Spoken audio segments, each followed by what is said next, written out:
back to my channel, or welcome to my channel if you are new. Just a little pre-warning of this video, I might sound really bunged up.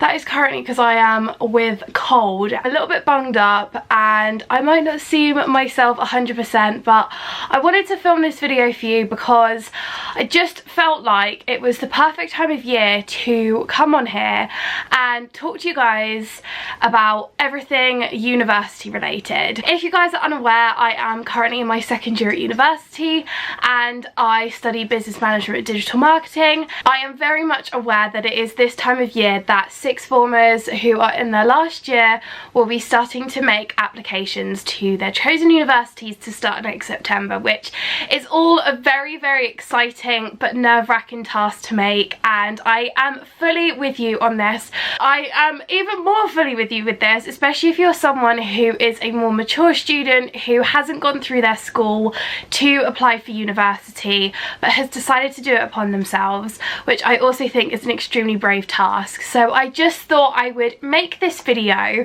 talking everything I possibly can about university and my personal experiences that I've had, and just talk you through everything you may need to know or want to know for the application process, what first year kind of revolves around. Just kind of sitting here saying that everything you are feeling right now is completely valid and I'm 100% with you. And if you guys want to talk more about it, then my DMs are always open over on my Instagram, which I will link in the description box down below, so you guys can contact me if you've got any more kind of further questions. Then please do not hesitate to contact me. But yeah, I hope you guys enjoy this video. If you do, then don't forget to give the video a thumbs up, subscribe down below, and don't forget to turn on the little post notification bell so you're notified every time I upload a new video.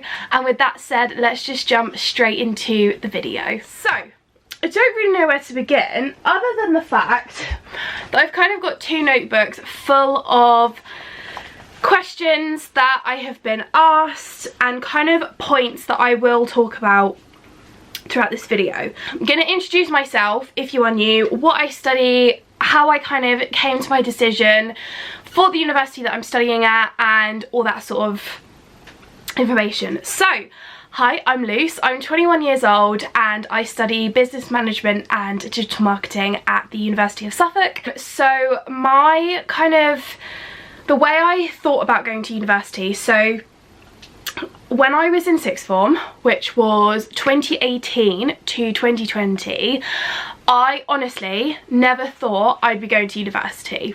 Ever. Like, ask anyone, it was never in my plans. I just felt like it wasn't for me. I also didn't want that financial burden of it all, because for a lot of people the financial aspect of university kind of puts them off, which it did for me for quite a while.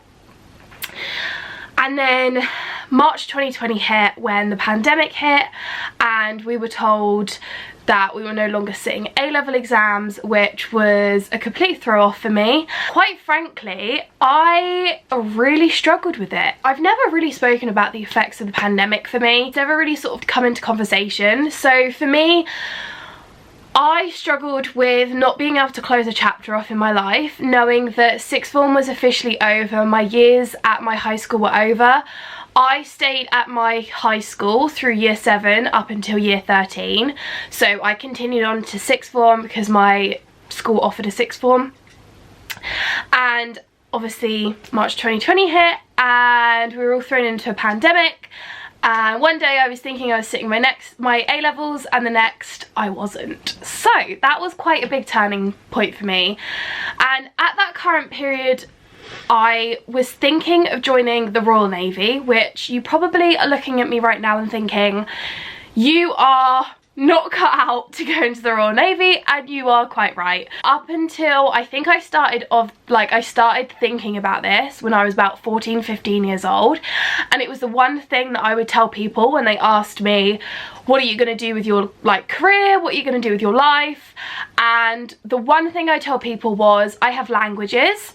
If you also didn't know, I'm half French, so I speak 2 languages, and for me I was going to do logistics in the Royal Navy.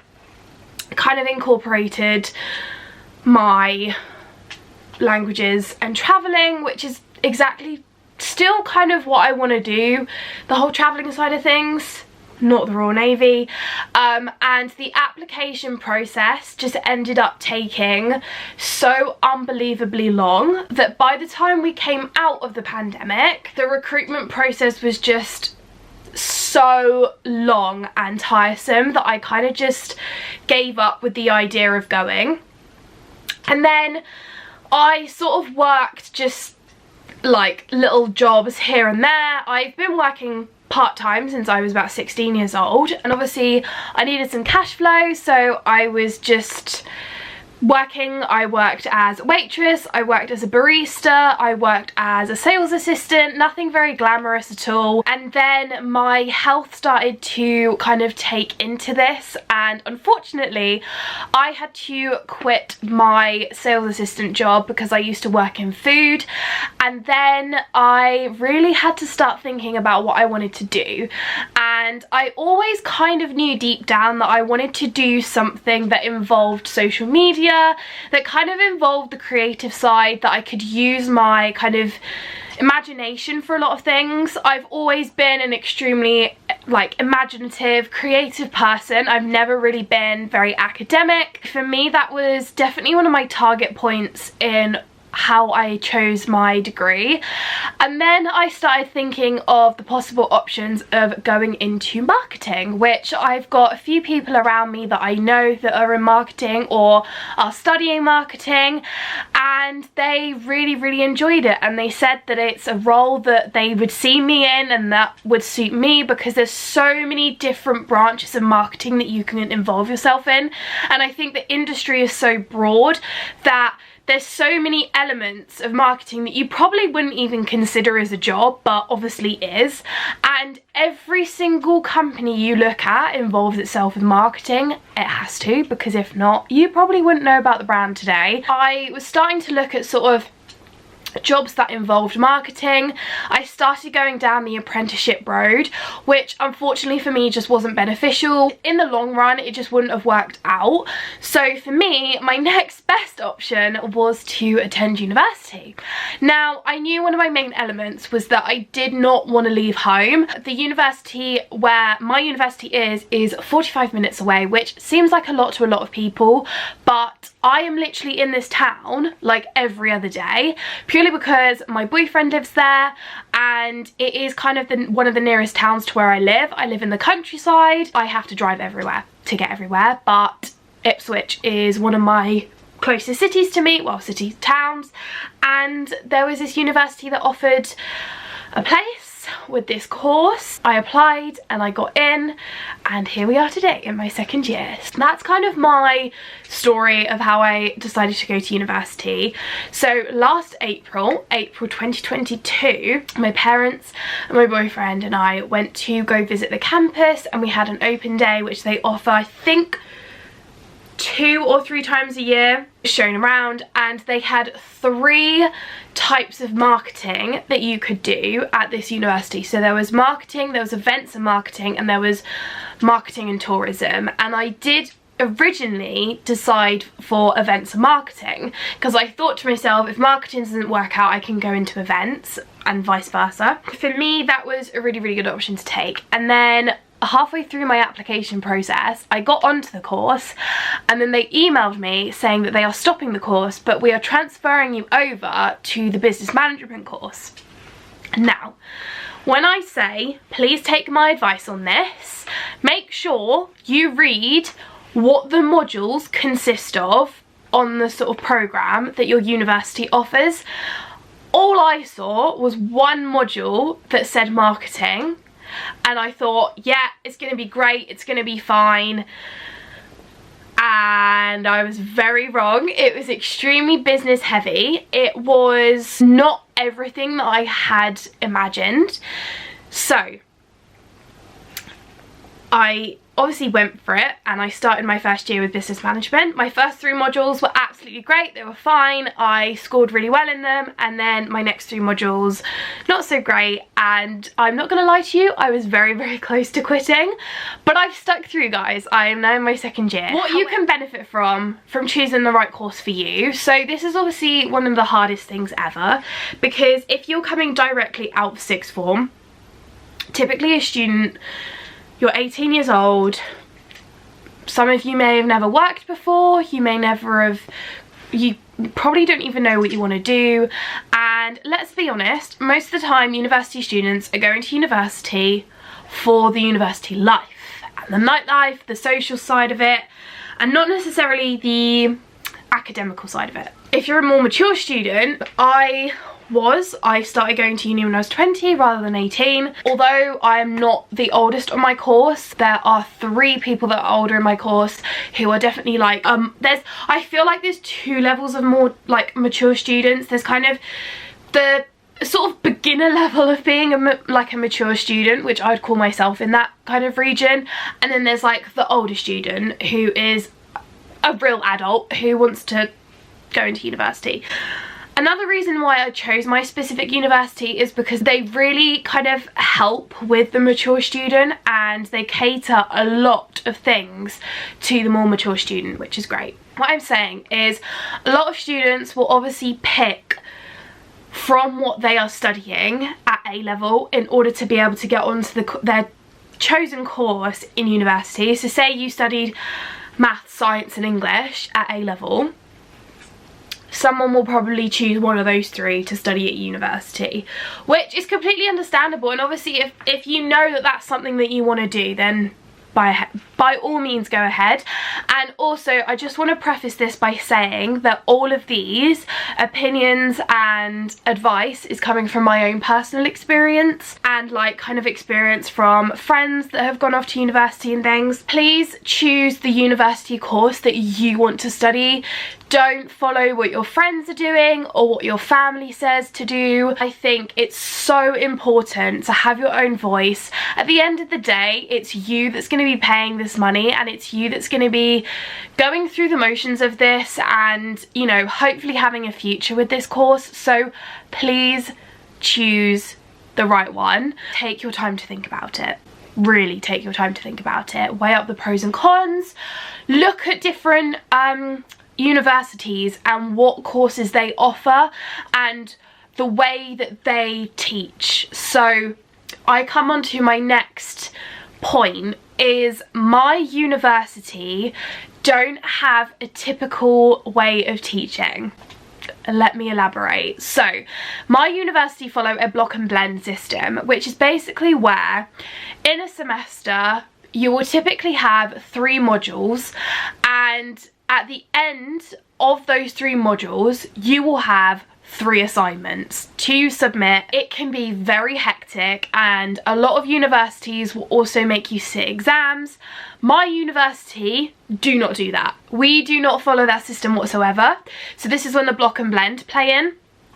We focus on one module at one time. We will do one module, one assignment, one module, one assignment, and so on and so forth.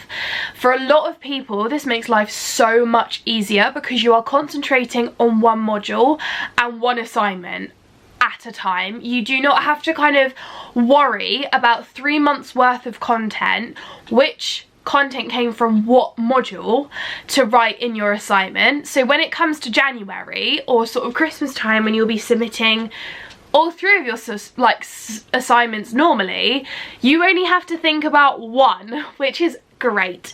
And also my university, now I'm speaking specifically from my course because I know there's certain courses that you do have to sit exams for. My course, I do not have to sit an exam.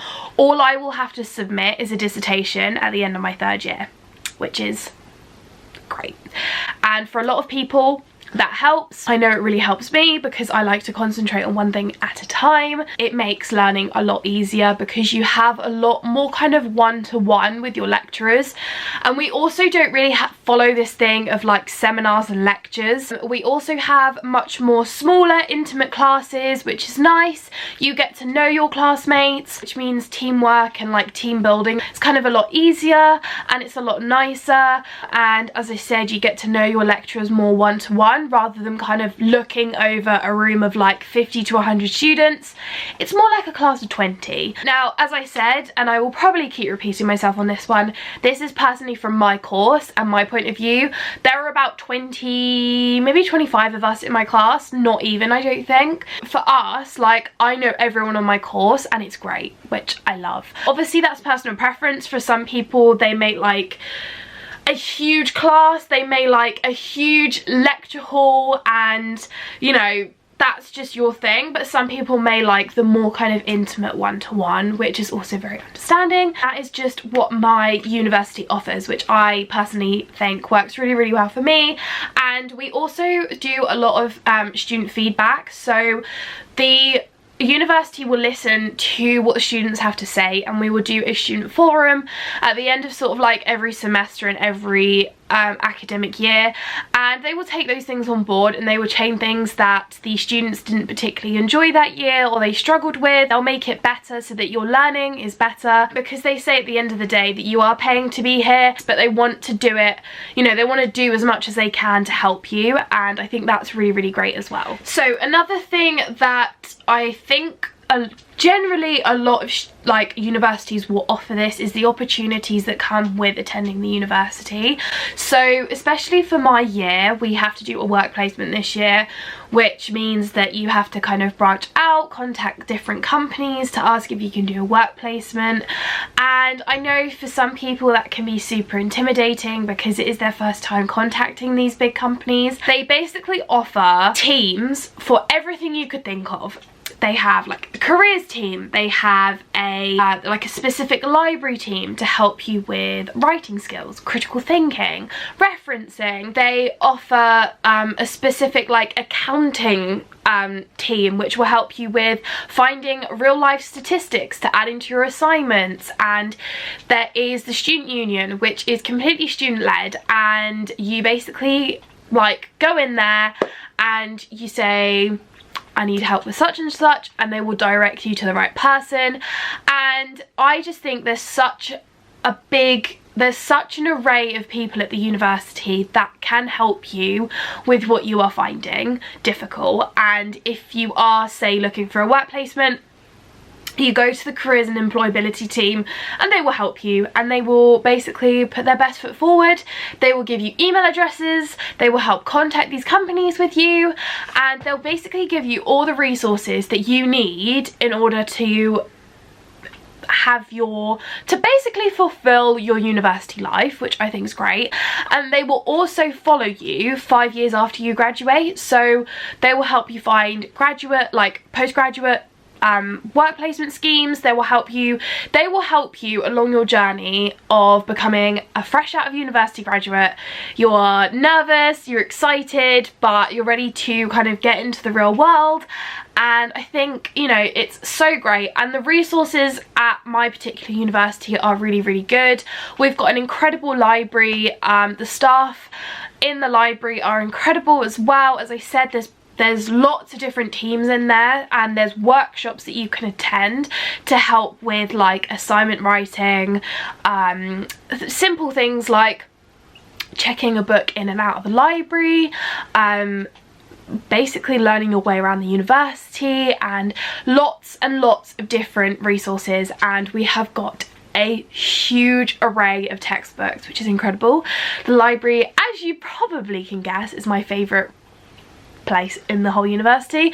I remember when I went for my open day, I went to go visit the library with my mum and Owen, and we stepped foot in there, and they both directly looked at me and they said, "This is a bit of you, isn't it?" And I was like, absolutely. I'm not gonna lie, the library pretty much sold the university to me, so it's very fortunate about that. But there is someone that will help you, whether it is your personal lecturers, whether it is sort of outside teams that will help. They are all there to help you and help your learning.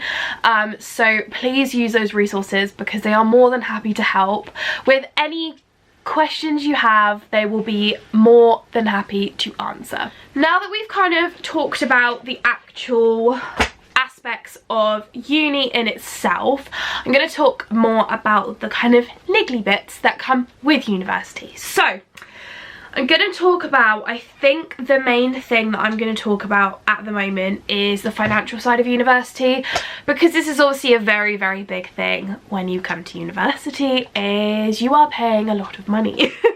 And obviously a lot of universities have different fees, so please make sure that you look at all of those.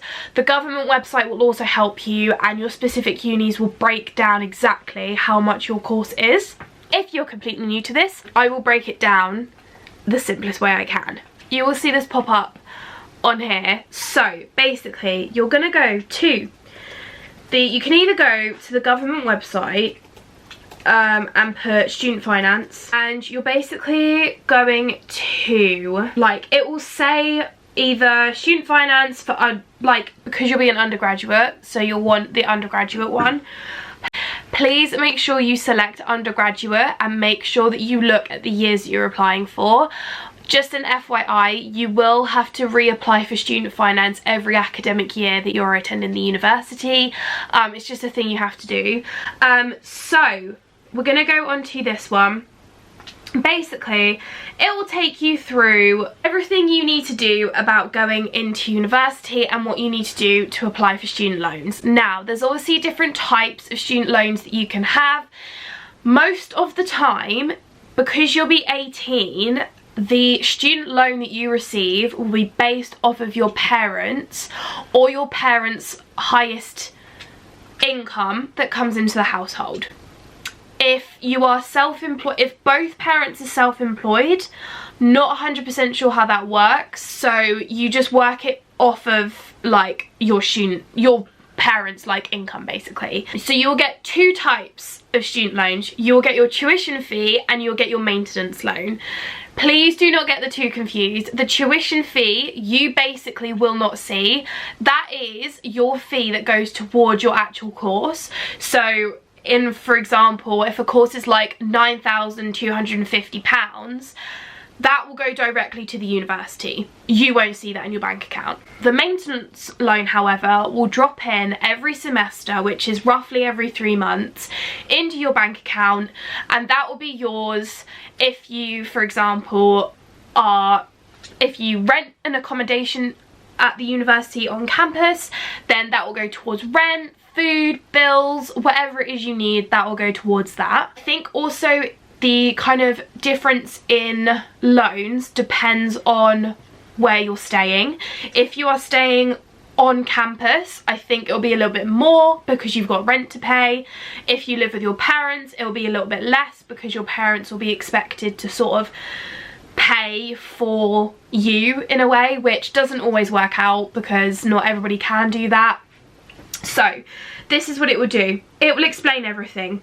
Your tuition fee loan will basically, they'll either give you the full amount, which most cases will be £9,250, or it'll be lower depending on what scheme you've got in, because you may have had like a scholarship or different elements that kind of affect that. You then get your maintenance loan, which is paid toward your living costs. So as it says here, we'll use your household income and where you are living during the academic year to calculate how much you can get.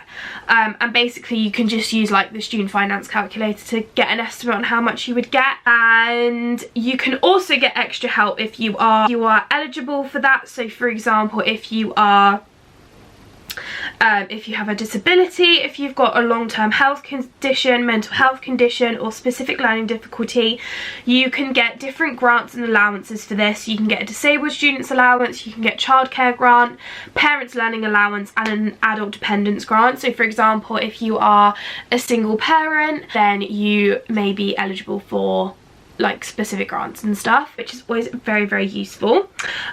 So basically that's kind of, you know, and it tells you here like everything you need to know about your student loan and all that sort of stuff.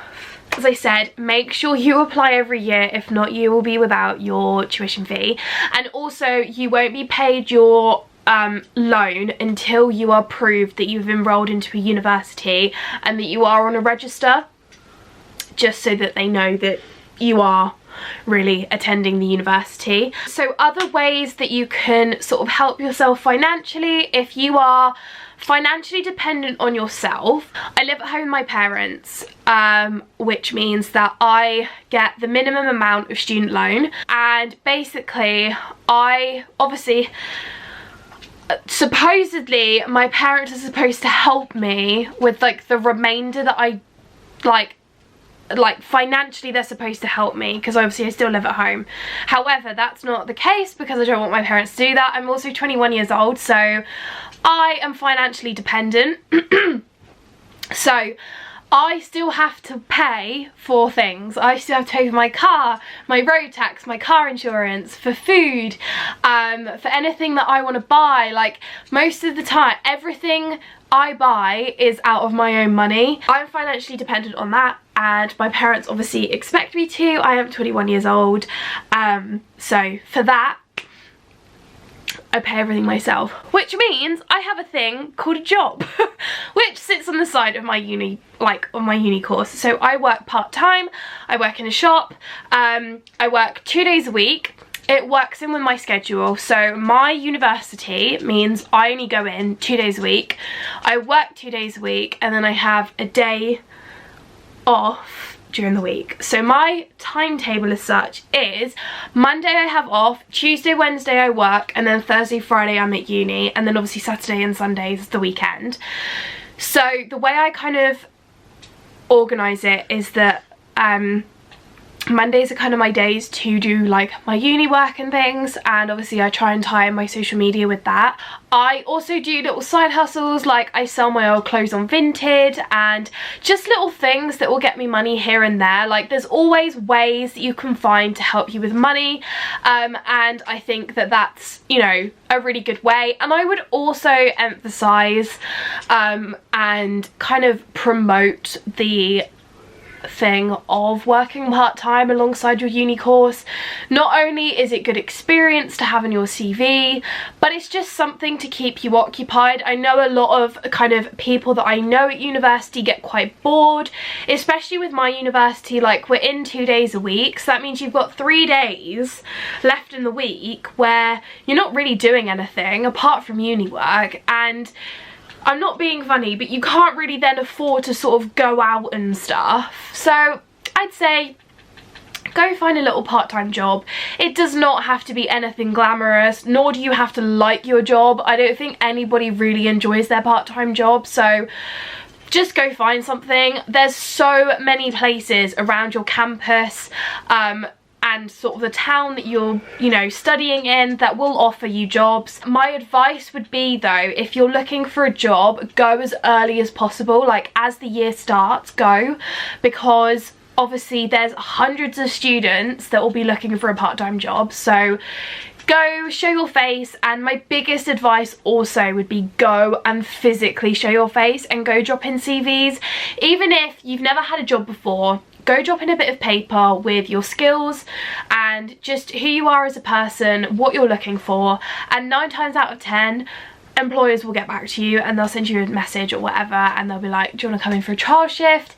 And please, just, it's just, you know, and it just means that you'll meet new people, and it's good experience to have. You can be a barista, you can be a waitress, you can be a sales assistant. Like, there's so many little things that you can do, which I think is just great. Obviously, if you're 18, then you can bartend. And that kind of leads me on to kind of student bank accounts and things like that. A lot of banks will offer you a student bank account.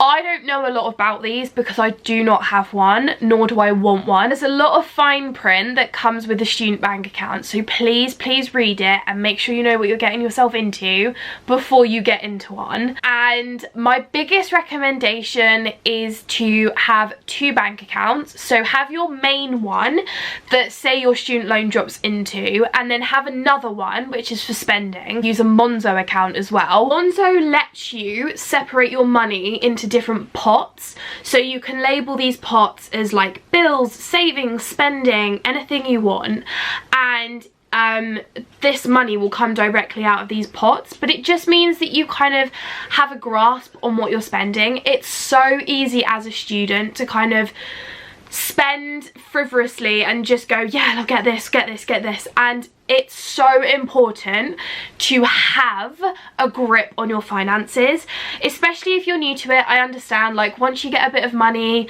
everybody's guilty of it. You'll go, oh yeah, I've got a bit of money, let's go spending.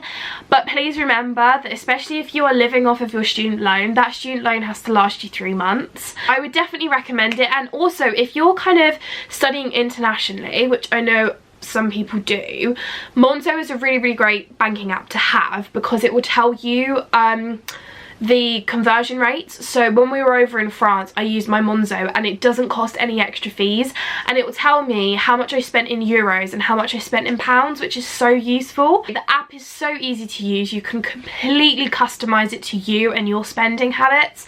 So I think that's definitely something worth looking into. And there is another one called Revolt or something like that, which is also supposed to be kind of good along the lines of like Monzo and that. So that's kind of, you know, something to look into. And a lot of, try not to get sucked into these kind of banks that will offer you like a student loan, and that if you sign up you get a reward of £500. Like, please read the fine print before accepting anything like this. I know so many people that have got student bank accounts but who are living in their overdrafts. Like, this overdraft you will have to pay back, so please bear that in mind. You don't want anything like that to kind of cause you even more debt. Like, be secure with your finances and have a grip on them, know where you're spending. And yeah, I hope that's just a bit of advice that I can give you if you are new to kind of the whole money side of things. Another thing that I've actually been asked quite a lot is your university essentials and the things that you should bring with you to your lectures and stuff. So this is obviously very personal preference. Basically, you can write notes on anything you want. I use my MacBook. I bought this last year. This is the MacBook Air 2020, I want to say. I think I got it in the rose gold because it's just pretty. So I personally wanted to invest in a MacBook because I literally use my MacBook for everything. When I tell you I use my MacBook every day, I literally use it every single day. It obviously helps me with my YouTube and my Instagram. I edit on here. I take all my notes on here. I also use an app called Notion. If you're unaware of Notion, it's this amazing note-taking app where you basically customize these pages to exactly your needs, which I think is incredible. And I will sort of show another time how I've set mine up. But last year I just used Microsoft Word, and I still do. For my assignments I do, because I have to submit them in a PDF form. But I take my notes on Notion, and I use all of my social media planning and stuff all on Notion as well, which is very useful. My second thing that I use is my iPad. This is my iPad. It's very crusty dusty, and I also have an Apple Pen. I use my iPad for my ebooks because I like to like highlight things on there. I struggle to kind of look at them on my laptop, whereas on here it's sort of at hand so I can look at it. These are the iPad Air 2020 as well. Obviously I had a thing for 2020 because my laptop's 2020 as well. This is a really great one. It's only got like that little small camera, if that helps. You can obviously, a lot of people use their iPads with like they get like the keyboard cases. I personally don't. I just have my iPad with my Apple Pen, and then I have my laptop, so I kind of alternate between the two. This is kind of my note-taking one, this is like my reading one. It's like that I have both options. And then we also have the good old notepad and pen, really. I do a lot of my planning for my assignments and quick note-taking on here. It's just something about paper that I still love. Everybody mainly takes their notes on their sort of devices, but I still always take a notebook and a pen with me. So that's kind of my note-taking things. I also really recommend getting a diary. I purchase a diary every year. I try and get one of the ones that last like for the whole like from 2023 to 2024. So I picked this one up in TK Maxx, and it's just a really nice one. I love stationery, so I always get a static of stationery. But this one basically runs until December next year, so which is great, and there's lots of kind of elements to it that I really love. This is like the initial page where you can write down your goals for the month, your to-do list, any important dates that you've got to write, so like your assignments for example, and then you have a month overview of your month. And then you've got like the week by week, which helps. This is where I write like my tasks that I need to do for that day. Any kind of like, you know, pre-session works that I need to do, things like that. I'm also going to recommend a pen and some highlighters. This is my little essentials pen pot. These are my favourite pens. These are the Z Grip Flight pens, which are super smooth, and they make note-taking a dream. I also really like the Papermate Ink Joy pens, these ones. My favourite, which I've discovered like highlighters, are these, the midliners, which I feel like will come to no surprise to anyone. These are brilliant. So they've got a highlighter on one end and they've got like a little marker on the other end, and they don't leak through paper. I also use these for when I annotate all my books and stuff, so for me midliners are great. They are a little bit more pricey, but they do last a really long time, which I just love. And then tabs. Tabs are so effective, especially when you've like got a physical textbook and whilst you're writing your assignments, there's nothing worse than having to flip between pages and losing the page that you're on that you need to refer back to. This is great, honestly. There is also a textbook that I recommend, two textbooks that I recommend that every student has, that I think they're both from the same kind of publishing company. One of them is called Cite Them Right, I think, or Cite Them. It's a citation book completely on referencing, and it's got every style type of referencing that the university uses. So my particular university uses Harvard referencing, so it takes you through every single thing that you can possibly do to reference correctly. Is the study handbook or the study guide or something along those lines. I will also insert a picture here, and it takes you through everything that helps you take notes effectively and efficiently, how to sort of manage your time. I know one big thing that a lot of students struggle with is time management, motivation, organisation, all of those other things, which I'm happy to talk about in another video, because that's kind of, I feel like, a whole separate video that you could talk about. But these two textbooks are truly the kind of key to helping you achieve the best that you can. Thank you guys so much for watching this video. I hope you guys enjoyed. If you did, don't forget to leave the video a thumbs up, subscribe down below, and don't forget to turn the little post notification bell so you're notified every time I upload a new video. And with that said, I will see you guys in next week's video. Bye guys.